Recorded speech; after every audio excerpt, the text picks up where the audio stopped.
Welcome to True Crime and Red Wine. We're your hosts, Britton Polk and Leslie Winsman. If you found us, you can expect some true crime, rad mysteries, definitely some murder, and you guessed it, red wine. We're just two best friends with a true crime obsession, so pour yourself a glass, sit back, and enjoy. There may be some graphic content and explicit language, so put in the AirPods and let's get to it.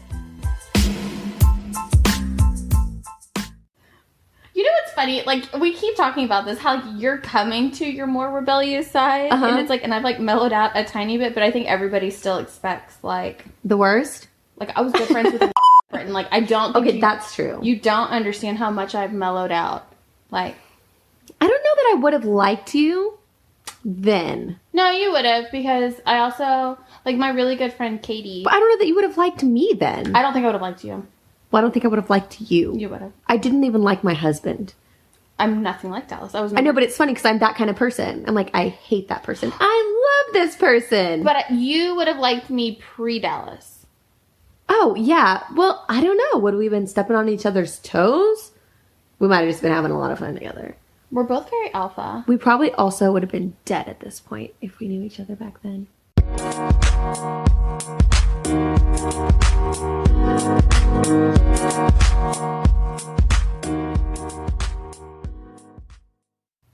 Oh my God, we're back! What? We made it another one? Oh, you made it a week. Here we are. Oh, it's so good. Red wine in hand? It is here. Okay, we're going to drink Meg's Pardon tonight, and it's a blend. And it's from 2018, so it's more your style. Are these good grapes? Because, I don't know. Let's see. This is the prettiest wine bottle. Yeah, and it's from Napa. And it doesn't say its actual Wine Spectator rating, I don't think. But it has to be over 90 because of that wine club that I'm in. What is it called? First Leaf?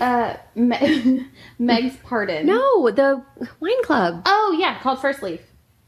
But I'm a sucker for marketing. So that bottle that could be the shittiest wine. And I would buy it and drink it happily because it's a pretty bottle. But it's so delicious. It is. I love it. Ooh, it's two little flavor notes that it mentions are blackberry and spice, and like what could be better than those two together? And it's a blend. Perfect. It doesn't actually say which grapes it's comprised of, but it's really good, so y'all should try it. It is super good. I'm loving it. Yep. One glass, and I'm gonna hold it together because we've got to get through some stuff today. Yeah, last week we did not pace very well, so I'm gonna be mindful. So last week we decided, if you tuned in, that we were going to both select a red wine, and that sounded great in theory. And then by the end, all of it. So we each had a bottle of wine during the segment. So tonight we've decided we're going to share a bottle, and if need be, we might open another one. But also, to be fair, last week we were already, at least half bottle in before we started. You're right, yeah. So, this time we're going to pace. I'll probably open a second bottle, but, we'll be we'll be good. And I'll record first, because I'm kind of the hot mess one. Okay. And you told me this is kind of a downer story, so we'll start on a downer and end on a that's weird note. Oh, strange. Mm-hmm. No? Oh my God. This is how my kids drink out of their cups immediately. First thing in the morning, they go. I can't stand that. What is it? Bah! It's all be like, please drink like a civilized human. And Heidi goes, it tastes better when I do this. Don't suck it to the back of your throat. And I'm like, girl, it does not taste better. I just had the funniest image, and I have to tell you because you're in his exact spot. Oh, God. Last night, Kenneth's like, will you bring me a glass of milk? I'm like, sure. So I was getting another cocktail. So I go and I get his milk. And, it was, full, I guess, to here. So a normal human would, sit up. So he goes... with his, little, You're turtle lift head. your head up! I'm like, sit up! What are you doing? And he's like, you made it full. I'm like, so sit up! I thought you were going to sit up and drink it. He's in his comfy spot. When you find that spot, you can't move. Do you know when I find that comfy spot every night? Right before I have to pee. But seriously, it's every single night. I'll get so comfortable, and I'll have, Dallas's foot will be in the right spot, and my foot will be in the right spot, and I've, got my hand, where it's just cozy. And then like that little tingle happens Always. in the bladder. Always. It angers me because Dallas goes to sleep. I'll be like, okay, babe, I love you. And we kiss every night. It's just the same thing. We kiss. He pulls his little mask down over his eyes and he is doing sleeping breathe. I'm not kidding. And at like maximum 30 seconds, you know, like the sleeping breathe. Yeah. Yes. 30 seconds. And me, I lay there. I think about the stories we're going to tell. Last night I thought about art and the project I want to work on. I was up for at least an hour. Just thinking. Nothing bad. Like, not like anxiety or anything. It's just like, oh, I just have things to think about now that it's quiet. We have the opposite. So I sit and drink, and I've been watching Love Island, and it's so good. Well, this is after the TV shows. Well, so I just watched Love Island, and I, drink. Mm-hmm. And eventually, I just go sleep now.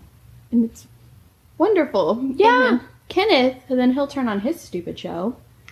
And he does this thing where he will fall asleep and he immediately starts snoring. And I'll be like, turn your show off. And I'll be like, I'm not asleep. Yes. And it happens like 5 times every night. And eventually I just get mad and turn the TV off. It's like, you're asleep. Because he doesn't even notice at that point. So then the best part though, and he doesn't believe me, and it's happened like 3 different times, is like 3 hours into us both asleep, he'll pop awake and be like, why'd you turn my show off? I was watching that. I wasn't asleep. I'm like, yeah, homie, that was a long time ago. You've been asleep. That's such an old man thing. Like, that is a grandpa thing. I mean, we're getting up there. Actually, it's the way I'm sitting right now. Last night I had my leg all twisted while we were watching TV, and I got up to pee, and my leg hurt so bad. I'm not even 33 yet. My joints are going out. I'm telling you, something like happens after 30. Like your cells are like, oh, we're 30 now. And we're done. We've done our work. It starts like our bodies start nickel and diming us a little bit. Yeah. Mm-hmm. Oh, like my back. Oh. My back hurts so bad, my lower back, like an old lady. Mine only does that if I'm in bed too long. Like if I've watched TV too long, like the night before. Are you calling me out right now? Sleep. Are you saying I'm in bed? I would, no. Can I have my first glass of wine first before we start throwing? I would never do that. You are getting defensive because something I've said is true. I don't know. Listen here, I don't know what you're implying. I just admitted I do the same thing. We should hear her. I know. Look, she's like, we hang out in this bed all day. She's like, y'all are always crazy. And all night.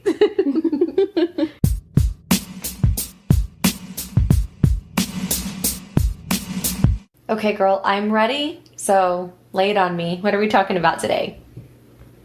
All right, so this week I'm going to talk about the infamous University of Texas tower shooter, Charles Joseph Whitman. Okay, heard this story. This is a brutal one.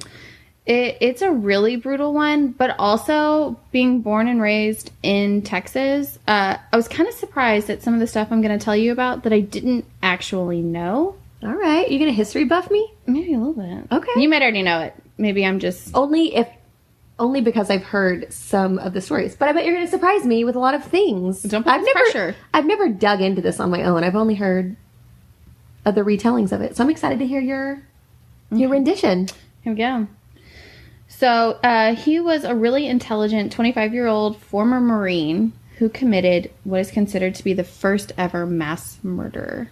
Wow, he just started off with a bang on this story. He wasn't actually, so I kind of looked into that, like, wow, like, that is the worst, like, most infamous thing to be famous for.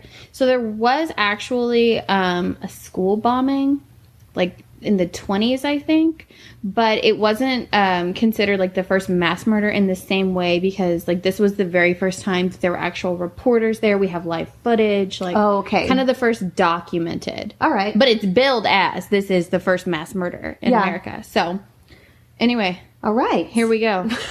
You just really went into it on week 2. I mean, week 1 was heavy too. Like, I don't know what's wrong with me. I can't just like pick like the alien abductions or the missing persons. Like, nope, straight in. I feel like we also said last week we know which one of us is the dark side and which one of us is the light side. So I feel like we're really staying true to that. Yeah, I'm not gonna lie. It's probably always gonna be really dark with me because that's just my nature. It is. Yep. I knew it going in. Now everybody else knows. You've been warned. All right, tell us about it. All right, so C.J. Whitman grew up in a tumultuous home. Charles Sr., his dad, was a tyrannical pig who regularly abused his wife Margaret and 3 sons. CJ was the eldest of the 3 boys. One of the only bonding experiences the kid had with their dad was a love for guns. By the age of 2, CJ was already learning how to shoot wild game. Okay. Ugh, that also sounds very Texas. Like, that doesn't freaking surprise Texas. me. Yeah. We love Texas, don't get us wrong, but that's very Texas. He wasn't actually born and raised in Texas. Wait, where did it say? I didn't say. Oh, okay. Just because he But it happened in Texas. Okay, Yeah. but he's not from here. No, Florida. He was born in Florida. Oh, I didn't know the Floridians were also into their guns like this. I don't think they are. Just these people. Okay. Special people. Yes. Charles Sr. once boasted to friends Charlie could plug the eye out of a squirrel by the time he was 16. Ooh-wee. He's not Texan, but I had to give him a Texan accent because it just, who else would say that? It's very rednecky. Like, we are Texans. We can say that about us. Like, That made some squirrels and dumplings for dinner. Oh, what is that? The Beverly Hillbillies. yeah. No, so actually, side note, Kenneth had an appointment one time. And he was outside talking to these people, and the lady was outside. I think he told you this story one time. She was skinning squirrels. Yes. Yes, and Kenneth was horrified. And they were like, just like it was nothing. Kenneth's like, Yeah. what is that? Like, oh, squirrels. Yep. Don't make some. I think it was like squirrel stew or something. Kenneth's like, Yeah. oh my god. He said it was a whole bucket full. I grew up like small town living. People ate squirrels. It's sad. Bro, I imagine that smells like fart. Like, I don't know why, like, that's just the image I have. Like, greasy fart. You're such a boy mom. When you said that, all I pictured was like squirrel stew with like cartoon green, like fragrant stuff coming out of the top. So if anyone knows if squirrels smell like farts, let us know. If you skin and cook them. Yeah. Also, if it's good. And also, you should try chicken and leave squirrels alone. That's true. Kind of gross. You can just buy it at the store. Yeah, I buy already like pulled rotisserie chicken, separated into white meat. As a matter of fact. Too bougie. So he had a rough upbringing, but he still showed a lot of promise. In addition to being an Eagle Scout, CJ also graduated 7th out of his high school class of 72 people.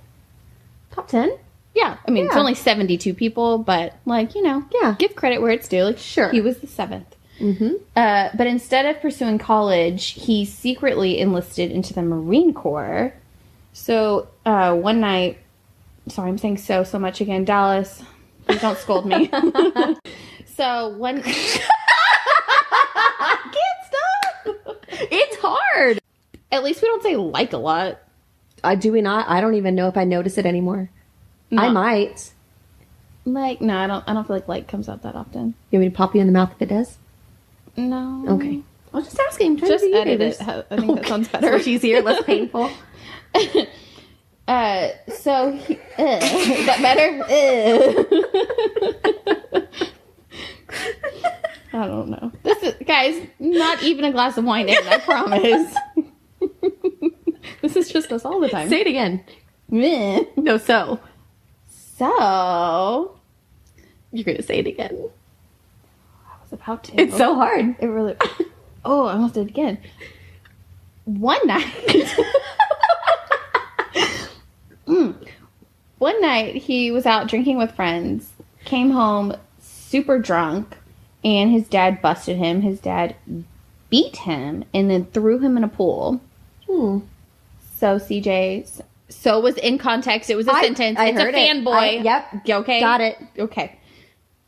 So CJ secretly enlisted into the Marines to get away from home. Mm-hmm. He needed out of there. While in the Marines, he earned a sharpshooter's badge, Oh. as well as the Marine Corps Expeditionary Medal. At the age of 20, he was accepted into a scholarship program. He took the test. He received a 226 score out of 250. So he was extremely intelligent. And he was transferred to UT Austin to study mechanical engineering. Once in Austin, CJ met Kathy Leisner and married her 6 months later on August 17th, 1962. So they were only together 5 months before they announced their engagement, got married the very next month. Kathy is also the only girlfriend he ever had. Oh, so he was like, gotta lock it down. Yeah, I guess so. His grades ended up falling apart. And there are some experts who think that because of the really strict household he was raised in with his really abusive dad, and then joining the military right away, as soon as he was given some freedom in college, he just kind of went off the rails and his grades fell apart. Like, we know he was really smart and he just kind of stopped trying. I feel like that's a pretty standard story, too. I mean, don't we all do that? Yeah. You get your first taste of freedom, like, no, I'm going to party all night. I feel like we're firsthand accounts of that. Oh, yeah. Yeah. Oh, yeah. Sorry, parents. In early March 1966, Margaret, Whitman's mom, finally worked up the courage to leave her abusive husband, and she decided to move to Austin so that she could be closer to CJ and Kathy. Kathy had let her know that they were kind of having some marital issues, and CJ was like kind of getting angry with her. So Margaret decided like maybe they needed her to be close by. So she got an apartment. She lived by herself. She didn't live with them. But so she feels very important. I'm not even going to go there. Save your marriage. I don't know that this is how it works. Even though CJ knew that his dad was terrible to his mom, the separation was still really hard on him. And it was kind of like the catalyst for his life to just fall apart. He was complaining of headaches, so he started abusing Excedrin and amphetamines, trying to feel normal and trying to gain some control. Oh, yeah, because I guess mental health was not... Yeah, it wasn't talked a thing. about. Like, Yeah. especially growing up in, like, this really strict house, like, your dad who would berate you for everything. And then also being in the Marines, I'm sure, being like, I'm not feeling... Oh, you're not allowed to feel... I can't imagine he would feel comfortable admitting it. Yes. Except, here we go. This poor guy was feeling so bad. Nope. Please cut that part out. On March 29th, 1966, Whitman had a consultation with psychiatrist Dr. Maurice Heatley. CJ spoke about his struggle with not repeating the abusive tendencies of his father and admitted to his psychiatrist that he had hit Kathy twice and he was mortally afraid of being like his dad. So I read through the transcripts. A lot of the information, like a lot of kind of the background information on him wasn't released until 20 years after the case because they could not definitively prove that his dad had been abusive. And so they didn't want to air anything that might embarrass him. Like, I guess that was the time in the 60s where you would just assume a normal family man wouldn't be crazy. Yeah. I mean, I guess it was like head of household kind of thing. Like, don't shame their name. Yeah, I guess so. So they held off on all of the information about the actual family and whether or not the dad was doing these things until 20 years later. Not helpful. Not helpful. Come on, people. So when I was reading through his report, there were a couple little bits of the transcript that really jumped out to me. One was this little sentence. He said that his wife has become more comfortable with him and says that she really has less fear of him now than in the past because he's made a more intense effort to avoid losing his temper with her. Oh, what a gentleman. When I read that, I just started imagining, like, what was this poor woman living through? Seriously. Like, oh, she's not as afraid of you now? Good on you, bud. Wow. Like, write a book. Teach us your ways. Jerk. Another one. Not to give anything else away, but I think you know where we're going anyway. This one is, the youth says that his father has averaged calling him every 48 hours for several weeks, petitioning him to persuade his mother to return to him. He alleges to have no intentions of trying to do that and retains his hostility towards his father. Although he identifies with his mother in the above matter, his real concern is with himself at the present time. He readily admits having overwhelming periods of hostility with a very minimum of provocation. Repeated inquiries attempting to analyze his exact experiences were not too successful, with the exception of his vivid reference to, and I quote, thinking about going up on the tower with a deer rifle and shooting people. I feel like Wellbutrin or something would would have been a better option. So the psychiatrist was alarmed. Also, like I said before, there really weren't a lot of cases of mass murders. So someone says that and you're like, oh, now, yeah, that's different. oh, now Sure. if someone said you, but so he heard this and he's like, dude, like, you're falling apart. Like, you need to get it together. Tells him, you need to come back in a week. Like, we need to continue therapy. That's it. Doesn't alert anybody. Mm-hmm. Doesn't prescribe him any medications. Were medications a thing then? I mean, I guess if they were, it would be, like, really... I just know they had, like, really weird therapies back then, but... Like electroshock therapy? Yes! It still is around. Yeah. I like, know someone who's gotten... Really? Mm-hmm. I don't know anybody. Like, I picked her up after treatment one time. what? Yeah. She sat in the back. I will never forget it. Eating club crackers and just shaking. What was it for? Bipolar disorder. Okay, well, who doesn't? Like how is that barbaric. a Like, normal... aren't we past that? Like, please don't shock your treatment? brain. Oh, okay. I don't know. You know That's what? so bizarre. Yeah, I haven't actually studied how effective it is, but just the thought of it. Yes! I don't know. And I've seen, like, it depicted in movies, and it looks just Yeah. the worst. You think of, like, Girl Interrupted. Like, no, Yes. please don't do that. God, it's been a long time. We should have a night and watch that again. We're already in the bed. Okay. When we're done with this. Forget this podcast. Kenneth, Just kidding. I'll let Kenneth know. Go hang out with Dallas. Yeah. We're busy. Okay. Okay, so now we're going to jump to July 31st, 1966. So this is, what is that? April, May, June, July. 4 months later. Mm-hmm. Whitman goes out to lunch with his mom and wife and drops Kathy off for her day shift. That evening, Whitman began to write a letter on the typewriter, but he was interrupted when his wife and their friend showed up to hang out. Just after midnight on August 1st, Whitman drove to his mother's house and stabbed her to death in the heart. What? Yep. Oh. He placed her in her bed and covered her face with the bed sheets. Wow, this is sounding a whole lot like last week. It's freaky. I don't know how I picked two stories that had so much similarity. Watch out, Gail. What? So then he drove home and murdered his wife in the exact same way. And then once... Was his friend... Wait, was the friend there? No, the friend just came over, like, to... Oh, okay. Have dinner and visit. But it just interrupted, like, his flow for writing the letter. So before he was writing on a typewriter, it's all nice and neat. So after he killed his wife, he then finished the letter all in freehand. I'm going to read you the letter when I'm done with all of this. But it is almost impossible to read his handwriting at the bottom of this letter.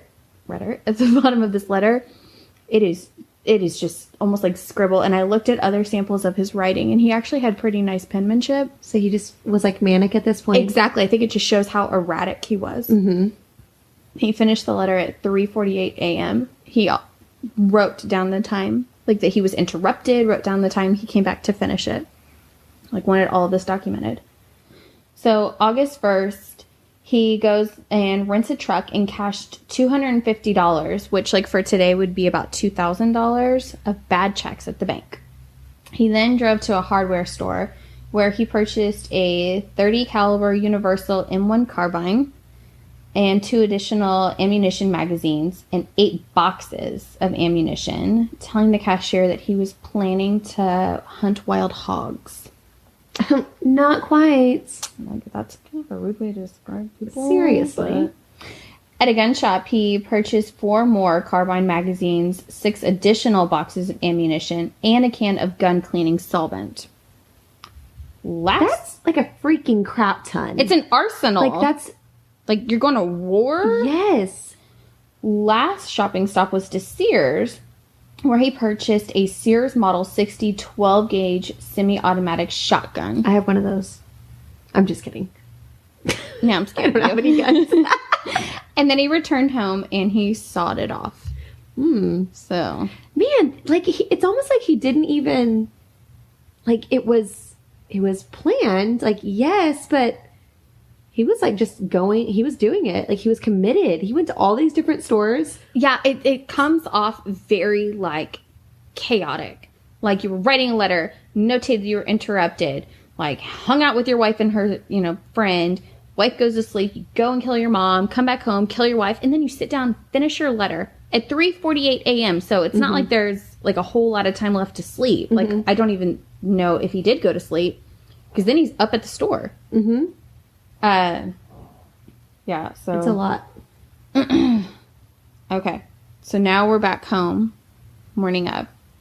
So then he packs a bag with a Remington 700 6mm bolt action hunting rifle, 35 caliber pump rifle, the M1 carbine, a 9mm Luger pistol, a Gillespie Brescia 25 caliber pistol, a Smith & Wesson M19, a .357 Magnum revolver, the sawed-off shotgun, and more than 700 rounds of ammunition. How many guns was that you just rattled off? Let me count. 1, 2, 3, 4, 5, 6, 7, 8, 9. Wow. That is so much. Yes. All in a bag. Like, what kind of bag was that? Seriously. 'Cause I need it for vacationing. It's like a Mary Poppins bag. Oh my gosh. But seriously, though, it had to be.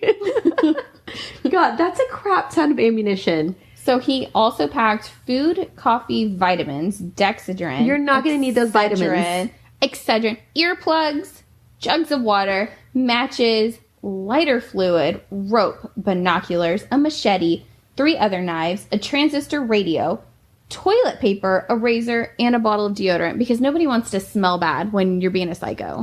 Or have stubble. And toilet paper, because nature calls. It's the most bizarre list. It is. Horrifying. Like, where was his brain? It was like all over the place. Like, food, toilet paper, shit ton of guns. Like, maybe I'm gonna throw in a robe. Like, how long was this guy planning on being there in the tower? Right. Well, ends up, I guess, a while. So once he felt he was organized, he left the house and went to the University of Texas Tower. He headed up to the observation desk, fatally injuring the receptionist, and there was also a family that he killed while going up there. Oh. Yeah. How many people? 4 people. That's awful. Yeah. Because apparently it's like actually a tourist attraction too. Like it's at the college, but it's kind of like in the middle, and it's really high. I think it was 27 stories high. You would know it if you... Did you see a picture? Yeah, but I'm trying to like... yeah. Yeah. And so it's like kind of like, I guess, like the highest place or something at the time. So you could kind of see everything. So tourists, when they were there visiting Austin, would like to go up there. Okay. So see this campus and... Yeah, so this family was like a tourist family, just checking it out. Once he reached the deck, he began shooting at the people below. I'm going to be as respectful as possible in this horrible case. I decided I don't want to talk in detail about the majority. Like, you know, I don't think that this needs to be, like, this is such a terrible, gory story as it is. I don't want to, like, sensationalize with, Yeah. you know, so. Understandable. His first shot hit Claire Wilson, who was 8 months pregnant. What? Yeah. First shot. And, like, remember I told you, like, Dad said he could shoot the eye out of a Yeah, squirrel so he at 16? knew. Yes, got the sharpshooter badge. Like, he was a fantastic shot, and he saw her walking with her boyfriend, 8 months pregnant, shot her. She actually survived. Wow. But she got shot and fell down, and her boyfriend got on top of her to try to protect her. He got shot, and he died on the spot right next to her. Bless her heart. She's just laying there. Laying there. So she was the first one shot. And so she had to lay there on this hot pavement in Texas. Like, guys, Texas is hot. Like, in August, whew, Oh, the worst month. That is Like- the worst of the 12. you go to the pool barefoot. Like, that pavement is awful. And so I can't even imagine going through that and then just laying there on this hot pavement, seeing your boyfriend dead next to you. Like, And like knowing just the sun that- beating on you. well, and, on top of it. you Just- know, she's bleeding. and pregnant. 8 and- months pregnant. You're massive at that point. Yes, absolutely. And just like, I'm sure she was just laying there in pain thinking like, I'm going to die right here. Like, I am just going to suffer. And my baby. And my baby. And I'm going to eventually just die right here. Mm-hmm.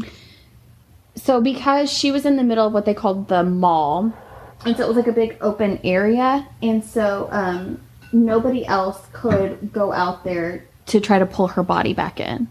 Oh, because it's in the wide open. Yes, there was nothing covering that area. And so everybody's, kind of hiding, like behind the little walls, and they can see her and like talk to her, but nobody could go out and get her without putting themselves in danger.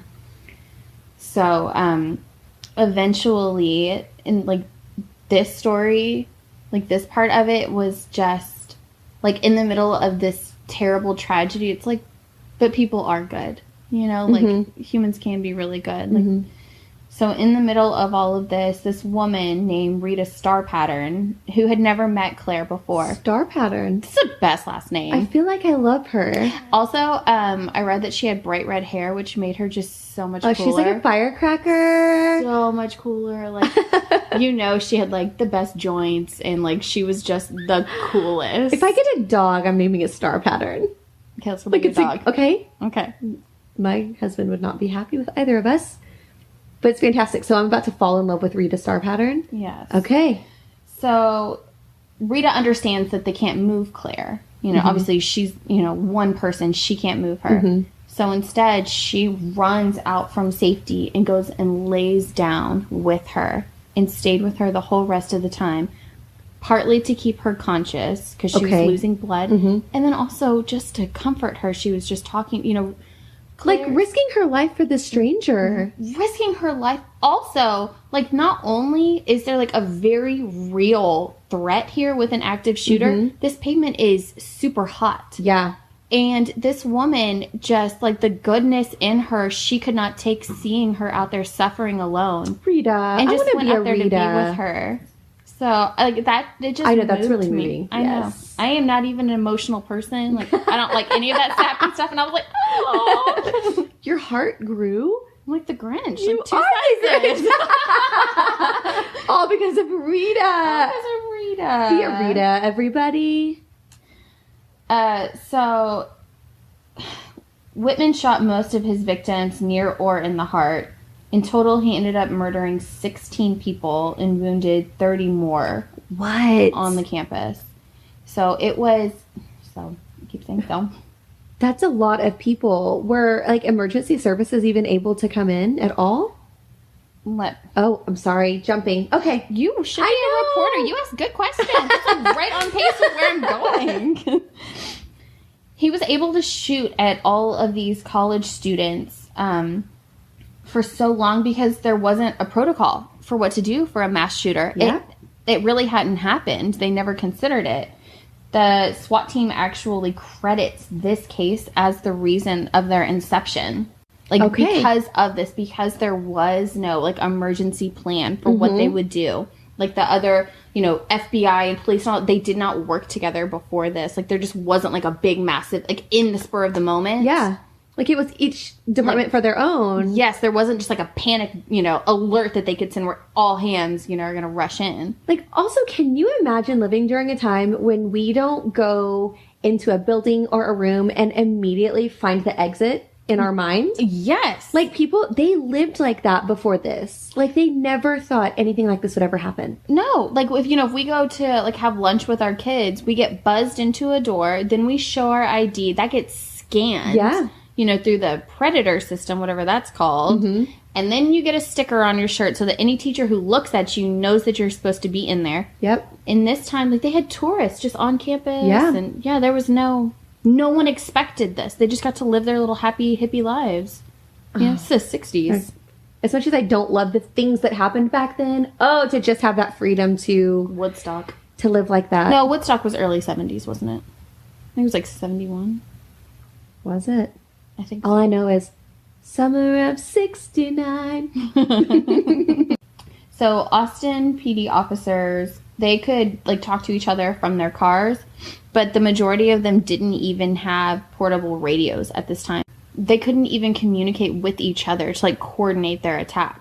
Like once they got out of their squad cars. Oh, that was it. You had to be like, hey, meet me here at this time. Like, hope you don't get shot or nothing else happens because I can't get a hold of you again. If you don't show up, I'm just going to assume the worst. Good. So, eventually, a group of men, some of them were police, and then there were a couple gun-toting bystanders, because this is Texas. I'm like, a gun is always available. Like, we will find the gun. People got guns up their shirts. Yep, guns in their socks. A rifle? Oh, I got a rifle. Right here on my horse. We can do that because we're from here. Yes. No one else can do that, though. No. So, eventually this group gets together, and they get all the way up to the 27th floor, and they are able to kill him.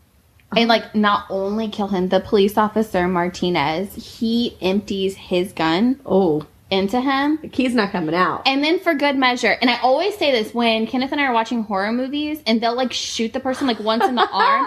I'm like, just shoot, like, keep shooting. You have bullets and they're down. Like, why are you doing this? Don't run away. Have you never seen a scary movie? I was so satisfied when I read this part. So Martinez empties his gun, grabs the gun from the police officer next to him, and goes and shoots him point blank. Like, you're not getting up. You're done. There is no more. Hey, Martinez. Like, good on you, bro. Because, like, you know, I'm not for violence, but, like, if someone is killing that many people and, like, you have them down, finish the job. Mm-hmm. You know? So, I mean, in a nutshell, that's the whole story. You know, obviously there are a lot more details to it. I'm going to read you his suicide note now, because it's haunting, and it kind of fills in a lot of holes. Mm-hmm. And there's one more little tiny part I want to talk about after that. Okay. And it comes from this. So this is Sunday, July 31st. You know, half of this is written before he goes to his mom's. 6:45 p.m. I don't quite understand what is it that compels me to write this letter. Perhaps it is to leave some vague reason for the actions I've recently performed. I don't really understand myself these days. I'm supposed to be an average, reasonable, and intelligent young man. However, lately, I can't recall when it started, I have been a victim of many unusual and irrational thoughts. These thoughts constantly recur, and it takes a tremendous mental effort to concentrate on useful and progressive tasks. In March, when my parents made a physical break, I noticed a great deal of stress. I consulted a doctor at the University Health Center and asked him to recommend someone that I could consult with about my psychiatric disorders I felt I had. I talked with the doctor once for about 2 hours and tried to convey to him my fears that I have felt overwhelming violent impulses. After one session, I never saw the doctor again, and since then I've been fighting my mental turmoil alone, and seemingly to no avail. After my death, I wish that an autopsy would be performed on me to see if there is any physical disorder. I've had some tremendous headaches in the past and have consumed 2 large bottles of Excedrin in the past 3 months. It was after much thought that I decided to kill my wife Kathy tonight after I pick her up from work at the telephone company. I love her dearly, and she has been as fine a wife as any man could ever hope to have.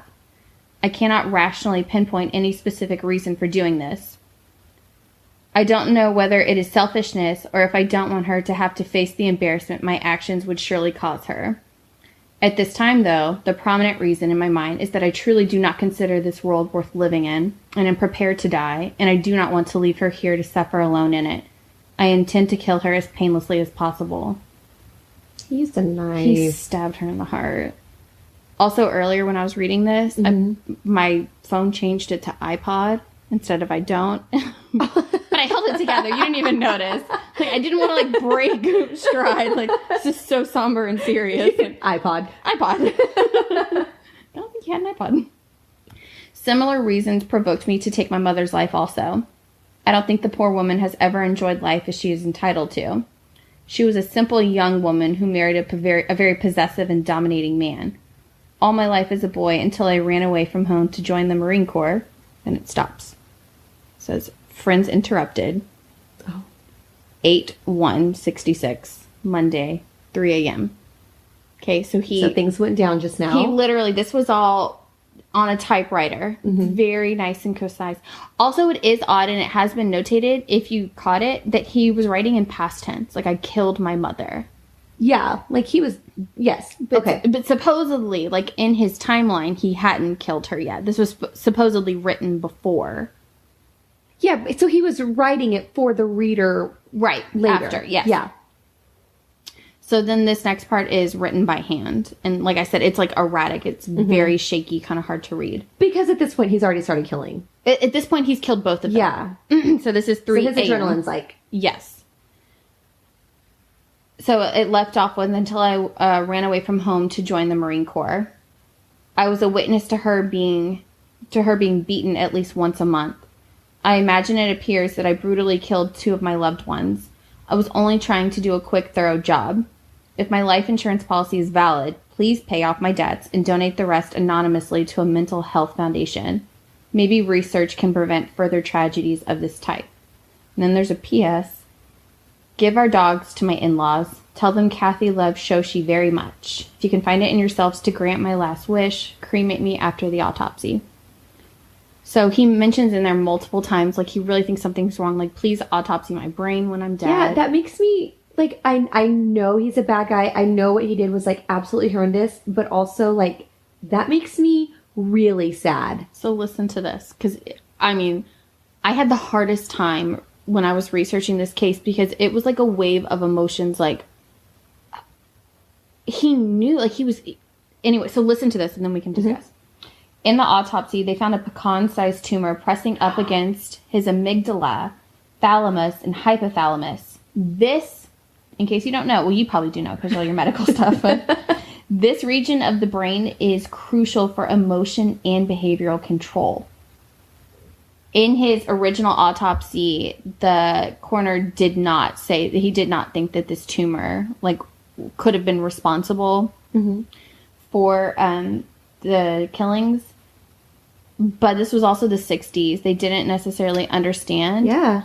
Also, interestingly, now, if we had the scans, they could actually look at the exact spot, the size and all of that, and have a pretty good idea of whether or not it did cause it. Sure. But the scans have disappeared. Of course. What is with crap disappearing? Like, that smelled so fishy to me. Serious. Like, I mean, there's no cover-up, but why? I don't know. Yeah. I mean, maybe they didn't want to give relevancy to the fact that it did affect him. Yeah. Like, they wanted to just assume he was a bad person. I don't know. I think it's really weird. Ugh, and it's such a shame because those scans would help us understand. Yeah. And I mean, there have been, like, tons of studies about how tumors do affect people, but I don't know. It wouldn't have made the situation any better back then, but I'm really sad for him. Like, mental health is real shit. Like, it has to be dealt with. And back then there was so much shame surrounding. But, like, it felt like when I read this story, like, in its entirety, like, with his suicide letter, with the psychiatrist's reports, like, this man was a prisoner in his body. Yeah. Begging for help. Not that that excuses what he did. No, by but, any like, means. he legitimately went out and sought help. In the 60s. Yeah. Like, this unheard big, of. like, I need to show you a picture of him. Like, he is, like, a good-looking, humongous, like, muscly-looking guy. You know, comes from a dad that, like, you know, gives no shits. Like, Yeah. you know this was not just in his nature to want to, like, you know, whine and get help like that. Like, he was seriously struggling. And then, of course, you go, yeah, you didn't have to kill all those people. 100%. It's just... Like, I don't know why he felt that compulsion to need to do that. I wonder if it went back to something in his childhood that... Yeah, so there were things that, like, stuck out to me. Like, so there's not coverage on it. But, like, obviously he was beating his wife. Like, he has, you know, he told his psychiatrist he had hit her twice. And also the weird comment about her not being afraid of him anymore. You know, so, like, obviously he was being a total jerk to her. You know, and then just as I was reading it, like, it struck me that his very first shot was to a woman who was 8 months pregnant. Yeah, that is really weird. Like, that is so, like, you hate women. Like, it's just a violent, like, which, you know, reminded me of, like, the dad, like, beating his wife and, you know, all of that. It's just, like, you know, nature versus nurture, like, so it's kind of like the biggest dilemma, and it doesn't matter because, I mean, what he did was just awful, you know, but it is like, was he, you know, a violent person? did he, like, become his dad? Like, what he had, you know, mortally feared. He told the psychiatrist, like, was he just becoming his dad with those rage attacks? Super intelligent guy. Or was he actually victim to a tumor and he would just, like... Well, it sounds to me like a combination. Like, that was a really bad combination to already have mental illness. Like, it's pretty apparent. Yeah. And then also to his environment from the moment he left the womb was abuse. Then he joined the Marines. Right. Also, another thing that kind of threw me for a loop, and it really wasn't talked a whole lot about in articles, and they showed it on one of the documentaries that I watched about him, but they didn't actually, like, discuss what it meant, and, like, so I kind of interpreted it, like, my spin, was this transistor radio that he brought with him. Like, you know, nowadays with shooters, a lot of motivation, we think, is, like, the notoriety. Like, he wanted to hear his name said. He was listening to the news station. It's not like it was a police radio where he could hear where they were coming from. He wanted to hear them talking about the shooting. So it's like he did kind of have, like, that violent, like, he wanted to hear, like, the fear and, like, them hunting. You know, like, there was just, you know, why are you shooting an 8-month pregnant woman first shot? Like, we know you can shoot anybody. You're, you know, you got the sharpshooter medal. Like, you know, why do you want to hear them talking about you doing this? Like, so how long did this end up taking? Like, how long did this last? So he was up there shooting for an hour and a half before they got him. And Claire lived in the end. Yes, she survived. Her baby did not, and her boyfriend did not. Because, you know, 8 months pregnant, like... Yeah. Oh, that's devastating. Ugh. And Rita ended up... So Rita survived. She actually came and visited Claire in the hospital. Again. And she had made her a painting because she knew how much Claire was hurting. Rita Stargazer, or Star Pattern, is an artist. She's an artist. How fitting is this? So, sadly, Claire and Rita never communicated after Claire got out of the hospital. And then Rita passed away in, I think, 96. Oh. I think of cancer. Don't quote me on that one, but I think. Wow. I'm sure they thought of each other often, though. Yeah, in the information that I read from Claire, she said, like, she never forgot her. She did also say something that kind of made me feel better about, like, you should have, like, followed up with her. Like, she totally risked her life. Your savior? Like, damn. She did say that, like, at the time she was hurting so much, like, losing her baby and losing her boyfriend. Yeah. That it took her a while to kind of step back and realize, like, exactly what Rita had done for her. Mm-hmm. Like, as she, you know, kind of, like, moved past that pain. So that, you know, kind of explained. And I mean, like, to each their own. Who knows how long that process even was? Oh, yeah. Like, that ship had probably sailed, like, them even being able to reconnect. Back then, I know. You can't just look up There's no Facebook. Rita Star Pattern. Yeah. Right. So, I'm sure there's only one Rita Star Pattern. Sure. But was she in the phone book? Because, again, you had to use the phone book. Oh, that's a great and awful story. It is the most tragically fascinating. It really is. We do take mental health very seriously, and I know we've talked a lot about Charles Whitman's brain and all of that, but that's not to make light of what did happen. This was an absolute tragedy. So we want to take a moment and we want to remember every one of his victims because our heart is just with their families. It's awful. Thomas Ashton, Robert Boyer, Thomas Ekman, and baby boy Wilson, Mark Gabor and Marguerite Lamport, Karen Griffith, David Gunby, Thomas Carr, Claudia Rutt and Paul Bolton Sontag, Roy Schmidt, Billy Speed, Edna Townsley, and Harry Walchik, Kathy Whitman, Margaret Whitman. So, yeah, we just wanted to take a moment. Obviously, this was a horrible tragedy, and we didn't want to, lose sight of all the lives that were lost. Absolutely. Yeah. So mental health is real, guys. And yes. Go talk to your doctors. Take your meds. There is no shame in getting help. I do love that that's becoming more that's more mainstream and normal, and people are talking about it. And Yeah, totally of agree. course, crime is also really prevalent now. But, I mean, any steps we can take. Absolutely. Good story. Way to go. Nice one. Aye. Okay. We need that song. Do you want to sing it? Go best friend. Go best friend. Fuck it up. And then... That happened. That's Leslie's recommendation for our theme song. I need another glass of wine. This was before wine was even involved, so... Glass number 2. That's right. Just gonna get worse from here. Is it? Like, better worse, but yes, worse. You're a good time.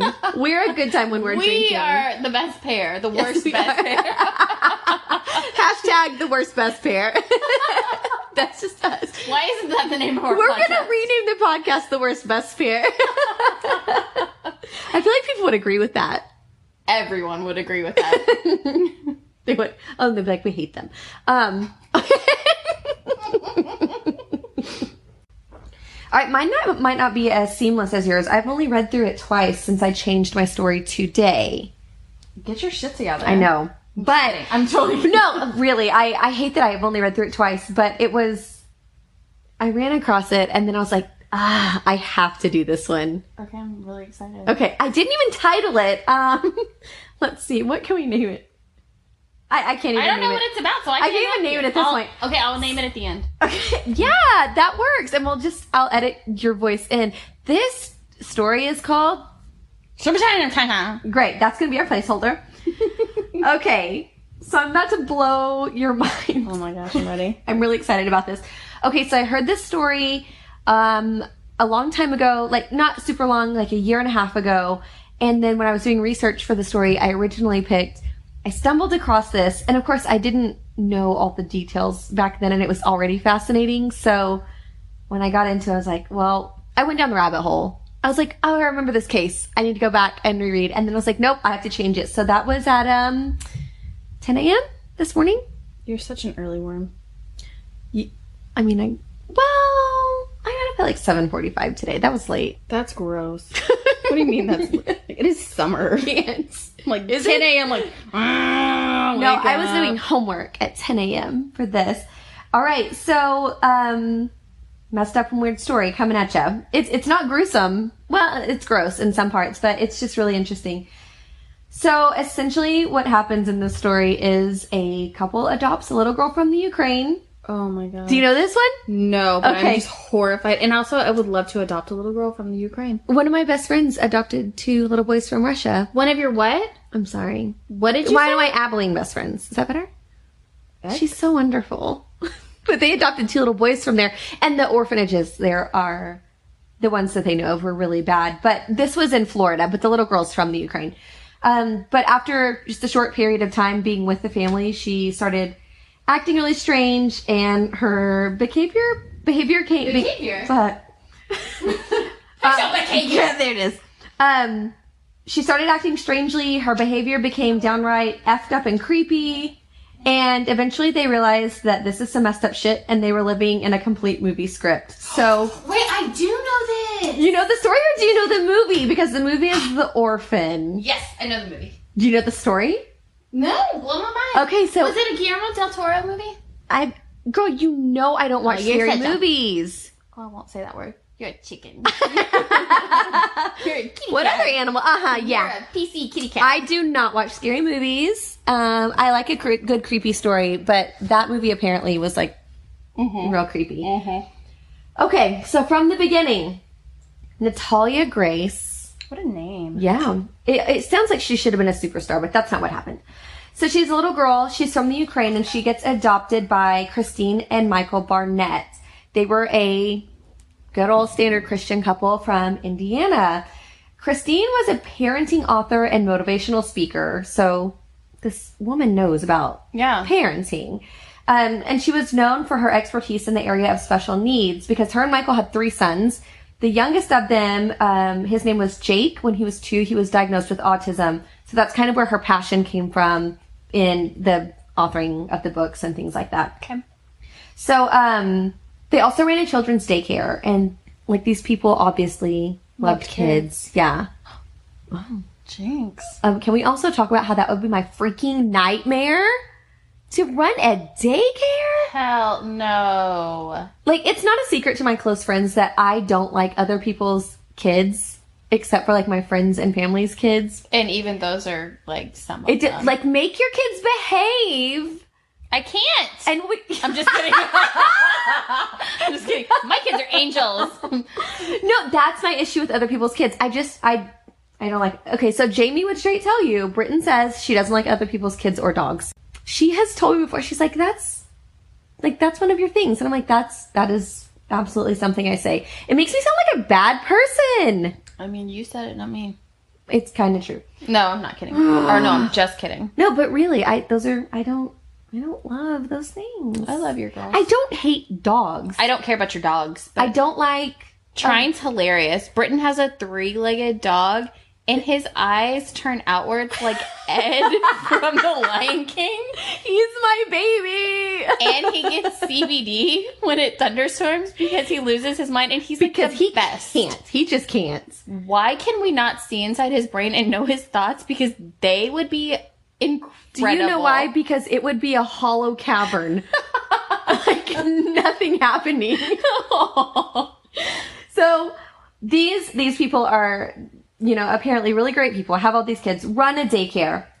In 2010, they adopted Natalia in what was called an emergency 24-hour adoption. Oh. Like, I don't know what that even is. That sounds bad. I don't know if that's probably surely not a thing anymore. I don't know. Like, she was like in dire need. Well, okay. So yeah, we'll kind of get into that in just a second. So basically Christine said that, I quote, "I always wanted to have a larger family, and I had severe complications in my pregnancies and was unable to have more children." She said, "I also at that time had a very privileged life. I felt that if I had the ability to help another person in the world, then I wanted to do it." So also, Christine's a saint. Yes. Got it. All right. So this couple goes into this knowing Natalia's age and that her Ukrainian birth certificate said her birthday was September 4th, 2003, that she's been in the United States for 2 years, and that her prior family had given her up for unknown reasons. You do know this? I do know this. I'm so jacked. This was like in the news kind of recently. Yes. I 100%. Okay. Yep. I'm excited. I know this. And Christine said, "Out of compassion for the situation, I didn't want to press them for information on what had gone wrong." Like, girl, you have to ask What are you talking about? You have kids. You're going to bring someone into the house and not know why it's an emergency that you take her? Yep. And also, like, I'm really non-committal about things. Like, if someone asks me for, like, a favor, I'm like, what is it? I'm not saying yes until I know all the details. You want water? I can do that. Is that it? How many glasses of water? Like, how big Yeah. of a glass? Is there anything else going into this? I'm not refilling it. Yes. Like, I need details before committing. That is not you. Actually, you're so generous. You're so loving. You say that. I think Dallas would be like, no, she totally makes me tell her exactly what the favor is before she will even look at, like, the idea of getting off the couch for me. Maybe I don't ask you for favors. Maybe you don't. Also, I am a saint. So, they know it's 24 hours. The girl has been randomly dropped off from her old family, and these people have to say yes or no based off of that very small list of information. What? Right away? Yeah. If they're going to take her. So it's not just like place her for 24, like in a 24 hour. I'm not positive. They say 24-hour adoption, but I think it does become final in November. But it was just like, come get her. This is all the information we have. Oh, so, hell no. Like red signal everywhere. And that the agency clearly, you'll find out, knows some things that they decide to withhold, I guess. Like this. Put it on me. Christine and Michael noticed right off the bat that 6-year-old Natalia could not walk. The agency just decided to not disclose that. Like, what if your home isn't suitable for a child with disabilities or handicap? Or, like, what if you know that you're not the parent for a disabled child? Like, there are special people who...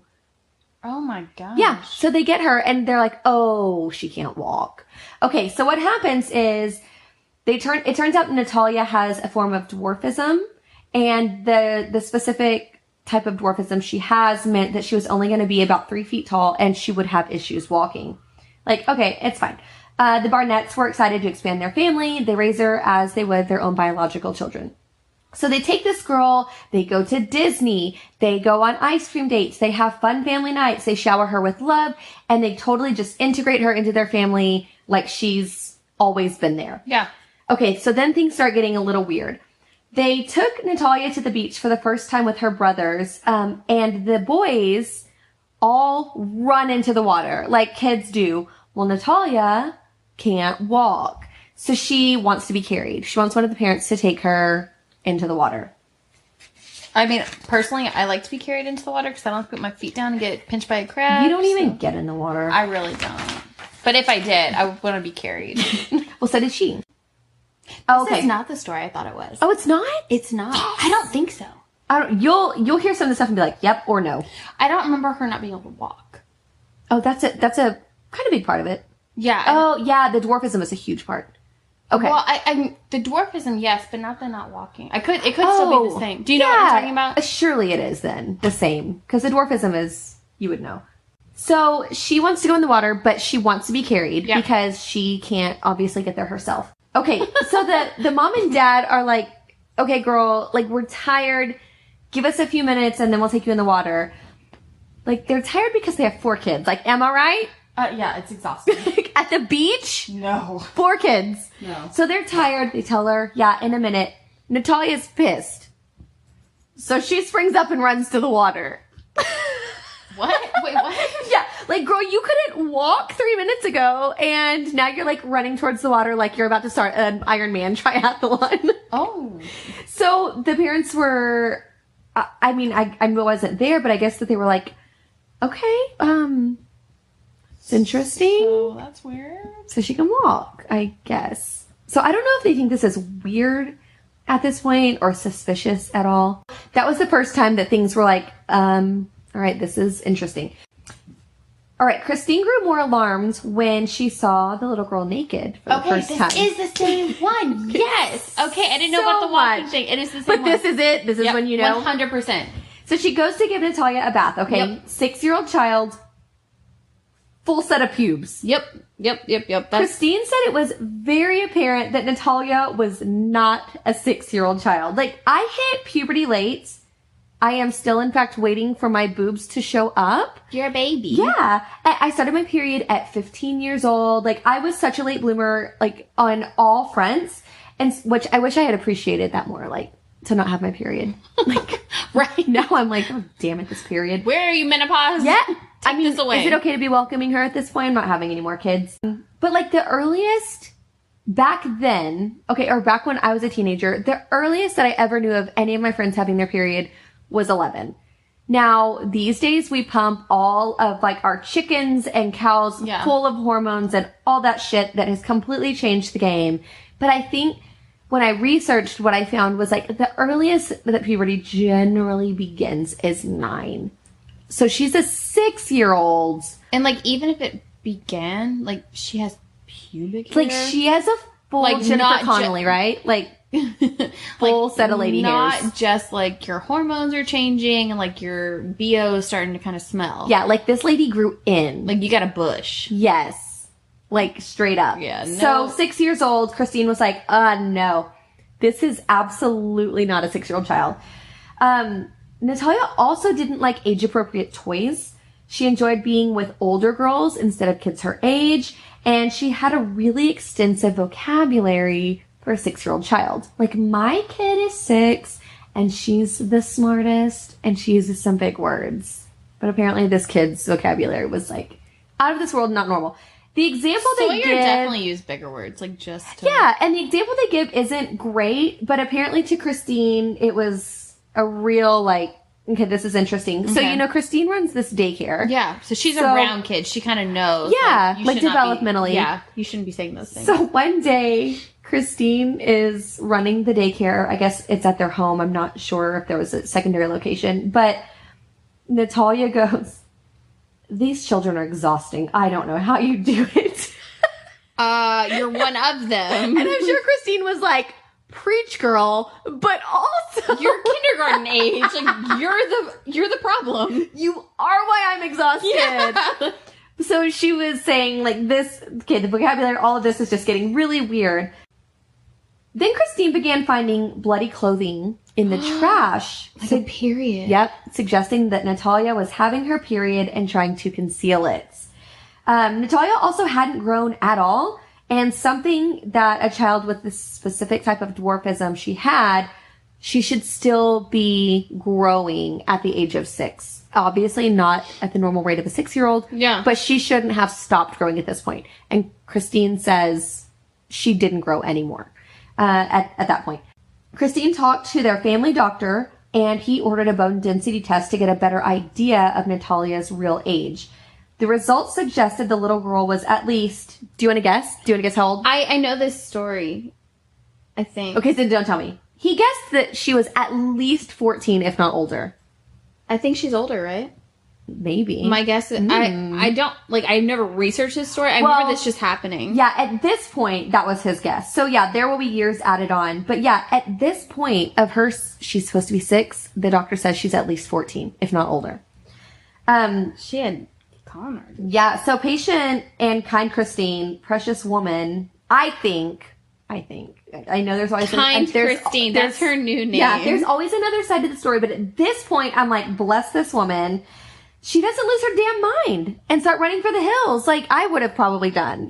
This is all really bizarre. So what she does when they get home after discovering this is she switches out the princess outfits and the pink dresses for more appropriate clothes. Takes this in stride. She was supposed to have a 6-year-old, and instead she now has a full-blown 14-year-old hip on her puberty, period. attitude, Gosh. teenager. Okay. So shit's about to hit the fan. Because it already hasn't. Oh my gosh, I didn't even mention this. She had a full set of adult teeth. She didn't even have baby teeth anymore. Oh. All adult teeth. What? Yeah. All right. Can you imagine how scary a 6-year-old would look with adult teeth? But she's a dwarf, so she kind of looks... Too big for her. Normal. Yeah, so everything looks normal on her, but I guess they were just like, well, everything else is indicating you're older. Let's look at your teeth. All of them are adult teeth. So she's already lost them and grown in her full-blowns. All right, 2011, 2012. No, but I'm saying, can you imagine, if one of our 6-year-olds had, adult teeth? What is that commercial with the infant? And he has, the full... It looks like if they had, dentures. Yes! And it's totally creepy. No, that's what... can you imagine how she would have looked if you saw this small child? We were just talking about Sawyer and Quinn's teeth. They're itty bitty. They're not even the size of, your pinky. Nope, they're a quarter of my pinky. And our kids are 6. Yeah. So if you can imagine our little babies with full-grown adult teeth... these teeth? Yes, you'd be like... These wine-stained teeth? Can you close your mouth? You're creeping me out. Your teeth are real big. Yep. So that's where they're at with Natalia. They've discovered that she's clearly not 6. And they just go with it. Because they've made a commitment. That's how they feel. They're really good people. They are. Christine mentioned an instance, though. So this is getting back to, when the shit hits the fan. So they find out she's older. They're still living life with her. Is she going to move in on the dad? Oh, no, but that would have been hell of a twist. Christine mentioned an instance where she ran this daycare that she had stepped out of the room and was watching on the baby monitor and saw Natalia attack a baby boy. So she's starting to exhibit, really shitty behavior. No. Yeah. Don't know how they handled it. Don't know what happened. But Christine spoke about this publicly. You know how I feel about violence with babies. Yeah. And it doesn't say the extent, what it was, if it was a verbal attack or a physical attack, but clearly something completely out of the ordinary. By 2011, Barnett said that Natalia was smearing bodily fluids on the walls and mirrors in the house. Wait, so she's not even trying to hide this anymore. Nope. She's in your face. She's gone full-blown, don't give a shit. Oh, yeah. God. So, she's smearing the bodily fluids on the walls and mirrors in the house, including blood. I assume that's what you meant. Yeah, but fluid? among other bodily excrements. Oh, poop? Yeah. Oh, my God. Mm-hmm. Yeah, she's making a mess. She was making death threats to the family members. Just want to kill you all. What? And she would stand over them while they were sleeping.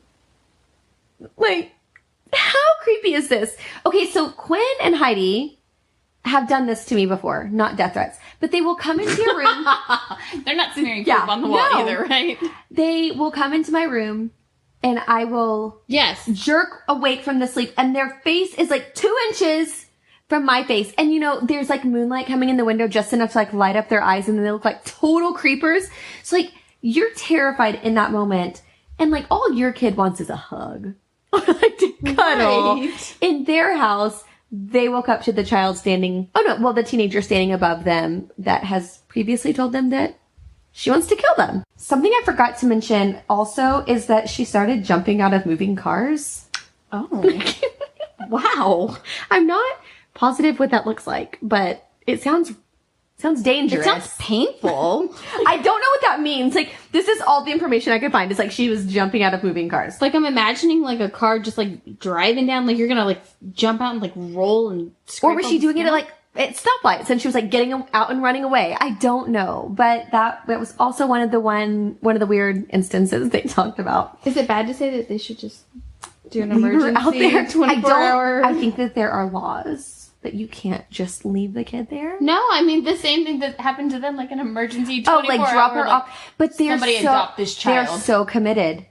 They're such good people. And they've said repeatedly that we vowed to like take her in as our own, and so we're gonna stick it out. Like, Rouge, I have limits with you. Yeah. You start smearing things on the walls, or... She doesn't have thumbs, but she can't get into that much trouble without thumbs, right? She could also eat all your shoes. So. Oh, no, that's definitely. Don't touch my shoe. I will throw you from a moving car. She's aware. I'm kidding. We're not about animal violence. But that would not be good. She's never touched my shoes, and this is a non-issue. You should see the shoe collection there is. I like shoes. It's available. All right, it's not available. Oh, no, not available for chew toys. But for wearing and being fancy in. Yes. Yes. Shoe Dazzle. Can we plug them? Are they still a thing? All right, so things are getting real freaking bad at the Barnett house. Also, it doesn't like have any accounts from the sons. Like, I can only imagine what they were thinking. Oh my gosh. Yeah, so it's all from the parents and Natalia. Their teachers have a lot to say. Oh, I bet. Or their little best friends or best friends' parents. Mm-hmm. All right, so Natalia started hearing voices as her mental health was deteriorating. She was also... Here we go. She was also busted putting bleach into Christine's coffee. Ooh. Like, I'll take a coffee and Bailey's, but no bleach. Like, I have my limits. All the bleach. Bleach on my hair. Creamer in my coffee. Then Natalia tried to drag Christine onto an electric fence. What? During a 2012 birthday outing. Like, how much could she weigh? She's 3 feet. Also, like, what kind of birthday party is this? Like, turn off the electric fence. There's kids running around. Was this in Texas? Like, why do you have an electric fence? But yeah, the only reason I know that people use electric fences is to, like, keep their animals in. But they have cows who are from Texas. Maybe these people were keeping their kids in the yard. Is that an option? I don't think that it is. I feel like you might get reported for that. Please don't do that. Yes. But I mean, at least turn it off for the birthday party. Because kids like Natalia will try to take advantage of it. Drag their adoptive mothers. Yep. You're pissed at your mom? Throw her into an electric fence. All right. So at this point, Natalia, she was placed in a long-term facility. So they eventually, it got to the point that it was too much. So I mean, they were saints for keeping her this long. Oh yeah, seriously, like so much had gone on, and I guess that they finally were like, it's probably not safe for your other kids. So she was placed in this long-term facility, psychiatric unit, because she allegedly posed a risk to others. Duh. Yeah, not alleged. Yeah, she straight up. She tried to drag. Let me mark that. Let me re-say this. She was a risk to others. It was during her treatment that Barnett insisted that Natalia confessed to being far older than she appeared, and that she exhibited mental health disorders that appear in people that are more in their late teens or early 20s. So she was also exhibiting... She was diagnosed with these disorders that a child more, like, couldn't have. Complex feelings, I guess. Maybe. Like, they were like more confirmation that she is not 6 years old. This says that she was 18. There are other documents that say 22. I'm not sure either way, but a grown-ass adult is all I hear. There's also a letter from the Barnett's primary care physician, Andrew McLaren, dated in March of 2012, and he says that Natalia had made a career out of pretending to be a young child. He said that Natalia fooled him, her parents, and other physicians. So basically saying she's made a career of this. So this is not sounding great for Natalia at all. Like, there's all these reports. There's also another report, though, from another doctor that did an exam on her in 2010. He came to the conclusion that she was only 8 years old at the time. So, like, who do you believe? Then a skeletal survey a few years after that stated that she was about 11. So that kind of confirms that the years before, when she was said to be 8, were true. So now it's like, okay, well, is she 8 or 18? You know, like, which doctor do you believe? Who is right? I don't know how they knew, like, who they were supposed to believe. Either way, though, in 2012, the family legally changed Natalia's age to 22 on official documents, and her year of birth was changed from 2003 to 1989. Like, when you say those numbers, it's like She's massive jump. 1 year younger than me. Yeah. I'm born in 88. So that was, they changed it big time. At least this way, so this is why they kind of justified this choice too, I guess. At least this way, saying that she was 22, she was eligible to get the proper psychiatric treatments that she needed as an adult. So I guess insurance and things, you can't give these adult psychiatric treatments to these young children. But also she's the size of a 6-year-old, so, like, don't give her it's tranquilizers. That too. But psychiatric wise, like, she needed special help, and she'd only get it by stating that she was an adult. The same year, the police investigated, and they were trying to establish whether an immigration fraud was taking place before the Barnetts had any involvement with Natalia. So basically they had the same thoughts that she was possibly a career criminal doing this. A conman. Yeah. Nothing ever came of that. Wow. Yeah. It was put on the back burner and then forgotten about. All right. At this point, her age has been changed, and she's considered a legal adult by the state of Indiana, and she's now completely responsible for herself. All right. Apparently, Natalia was moved into a sort of assisted living apartment type of place, but wasn't there for very long before she was kicked out. There aren't any reasons listed, but I can only freaking imagine, like, God. with her track record. You can't smear your shit on the wall, Natalia. Like, really, I bet that they were just like, nope. How many people woke up and she was, like, hovering over them? Oh. I want to kill you. Let's go play by the electric fence. Oh, it's my favorite place to play. But don't worry. So she gets kicked out of this place, and guess who's comes to her rescue? Aww. The Barnetts do. Seriously? Yeah, seriously, like, this girl has played them so hard, and they're so committed to the cause. Good people. They're saints. They're like regular Dorothy Mantooths, right? Like, they're just always there to rescue her from everything. Natalia and Christine even come up with a plan for Natalia to enroll at a college to get her high school diploma and study cosmetology. At this point, they're planning all of this out, and the Barnetts decide to get her own apartment. Okay. Christine says, I quote, "I co-signed the lease for her apartment, and I paid the rent for upfront for a year. I did everything you would do to send your child off to college. I helped her with groceries, and I bought furniture at Target for her. I was optimistic. She had a concrete plan for her life. She had food stamps, she had Social Security income for the rest of her things, and she had demonstrated that she was able to live." Able to live? Like, on her own.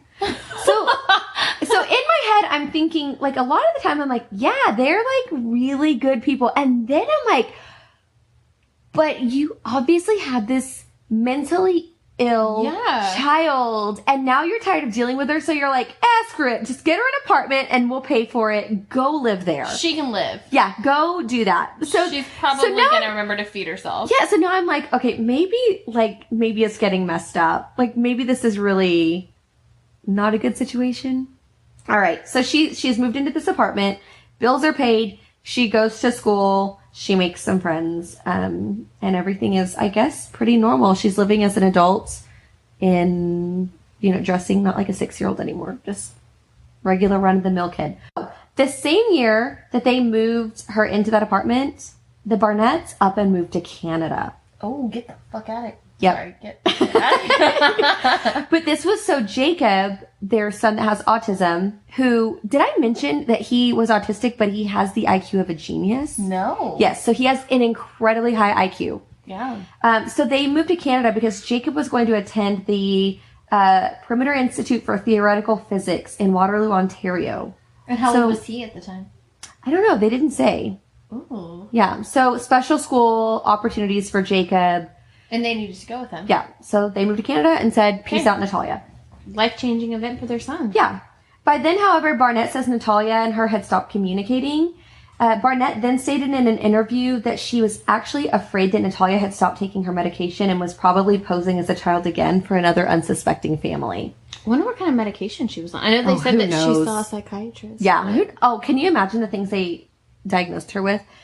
But Barnett did say that she went back to the home, like the apartment, I guess, of Natalia at one point and found a little pink dress in her closet and a little pink bicycle. So Ew. she was nervous that she was doing the same thing to another family. Ew. Yeah.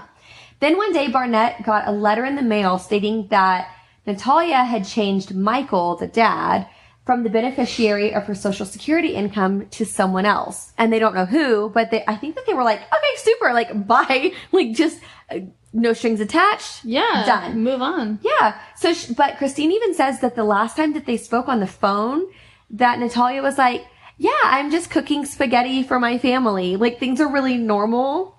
Like, she's just cooking spaghetti. So I guess she's like, I have pubes and adult teeth and I can cook spaghetti. So they were just, I guess, okay with letting her go, just letting it be. Also, I guess she was like old enough to drink wine with her spaghetti. Like, we can get on board with that. Yeah. Yeah. I have pubes, full teeth, love spaghetti and wine. All right. So, like, at the time, it's like, done deal. Yeah. Right? All the things. So she's on her own. Yeah. Attending classes, cooking spaghetti, made some friends. With her adult teeth. Yes. She's good to go. Okay. No. Uh-oh. So the Barnetts are arrested for abandoning a minor and could go to jail for 5 years. I did know about this. So, it all came to a head. And this claim was based on the set of bone scans that stated that she was 8 years old. Remember from earlier? Yep.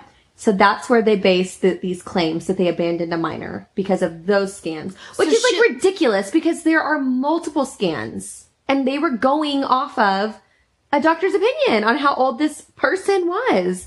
The Barnetts are, of course, completely against this. They stand by the reports that say she is a disabled adult, but an adult nonetheless. And they're both out on bail at this point. Their bail was set at $5,000 apiece. Not hard to meet. Pretty small, yeah. So they're both out on bail. And at the time, the last report that I read was October of 2019. So I don't know if this has developed any further, but at that point, they were out on bail. The affidavit reveals also that Natalia herself told the police in 2014 that she had been, quote, left alone when her adoptive parents moved to Canada. And the cops concluded that she was a reliable and credible witness. So why she was talking to the cops in 2014, I don't know. Also, we don't ever consider 8-year-olds to be reliable and credible sources. Yes, like there's so many things that sound weird and fishy, What? right? And then also, that was in 2014, they said. Well, this was 2019, so why they waited 5 years to even bring this up is also really strange. There's just so much at this point that isn't covered yet, or I can't find the answers for, because again, it's all new developments. I'm sure they'll come out, but until then, like, we'll give an update. Let's see. So at this point, the Barnett's life has like been a complete shit show, right? They're now divorced. No. Yeah. And Michael is remarried. So how he locked down some Betty that was willing to take on all of this, he must have really big feet, is all I can think. Because who says yes to even like dating a guy? Going to dinner with a guy who's like, yeah, listen, I'm out on bail for abandoning a child. So now she marries him. So he's remarried with this chick.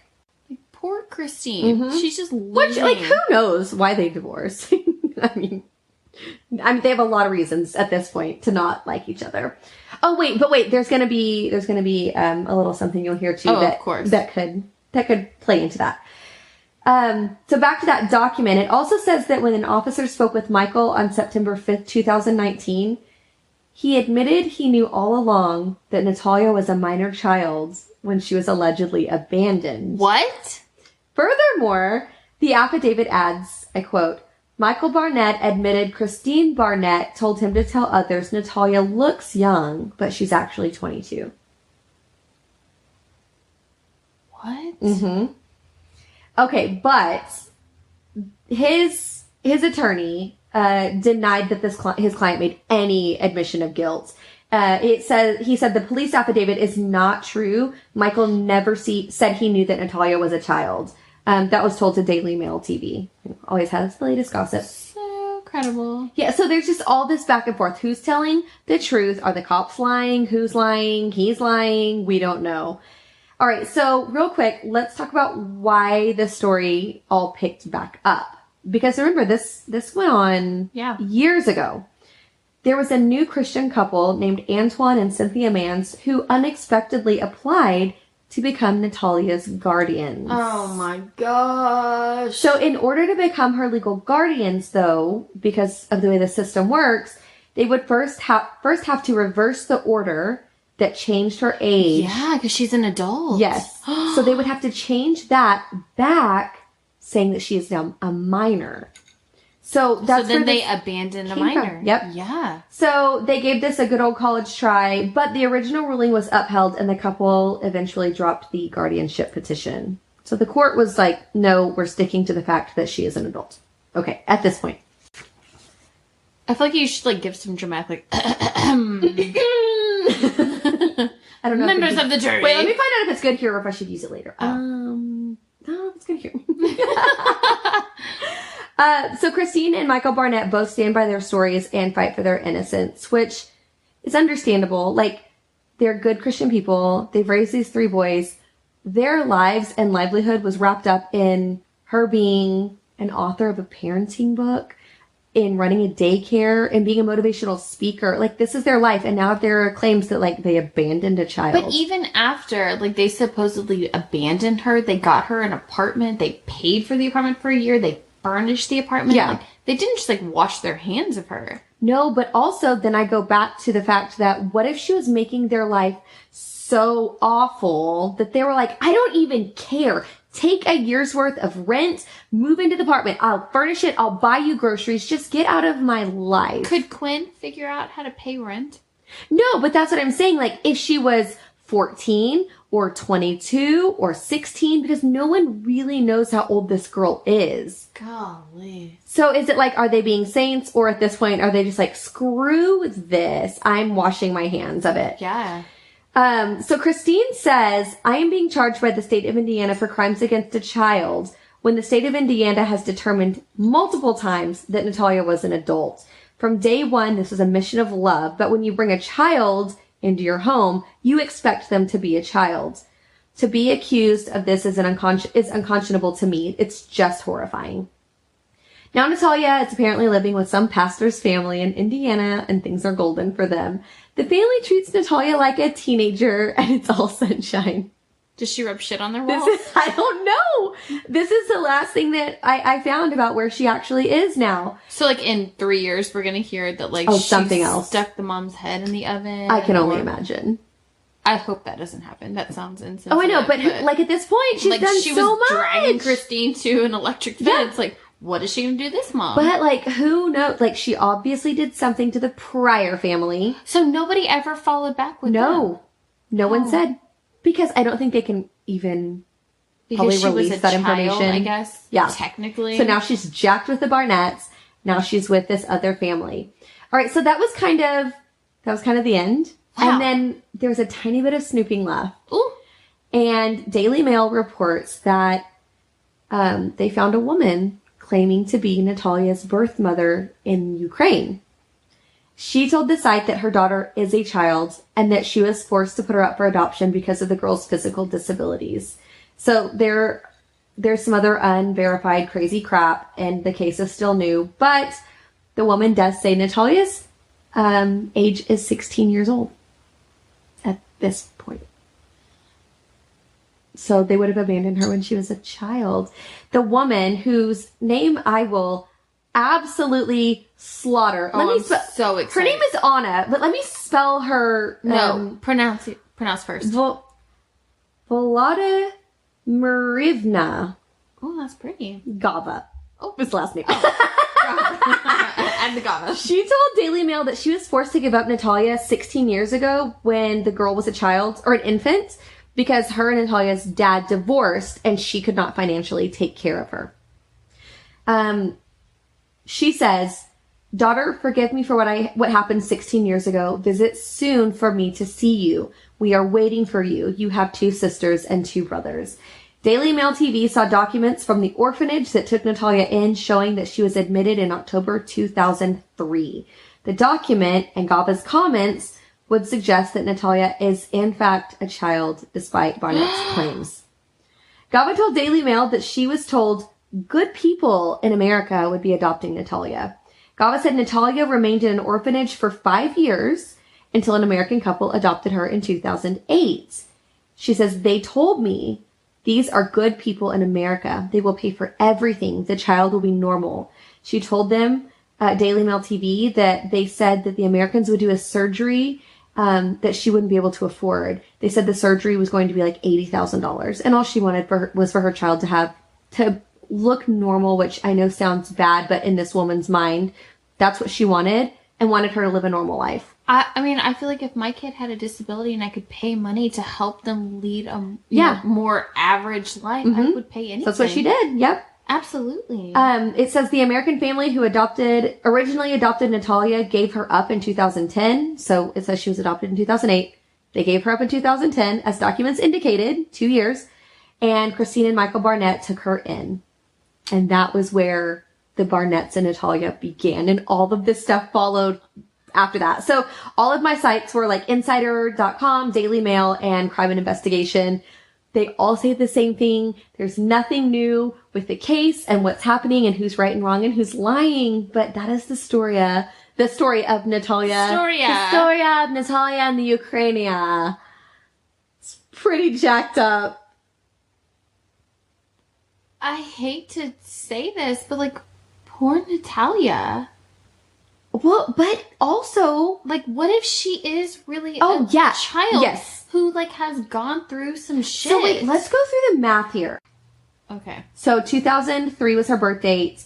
They changed her age, the Barnetts did, in 2012 to 22. So at that point, 9 years old.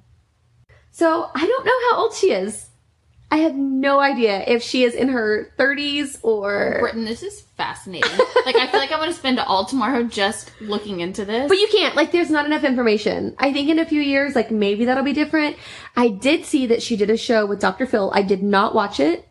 So maybe that should be something that we go and do. Okay. Because you can look at this girl's pictures, and now that she is, like, presenting as an adult, she looks like an adult. But she does not technically look different than when she was presenting herself as a child. Like, her features are not that different. But would a child... I don't even know. Yeah, it's weird. It's all really weird. So that's my crazy story for the week. Wow. Yep. So there we are. I need another glass of wine. Week 2 wrapped up. Go pop that bottle, girl. It's coming.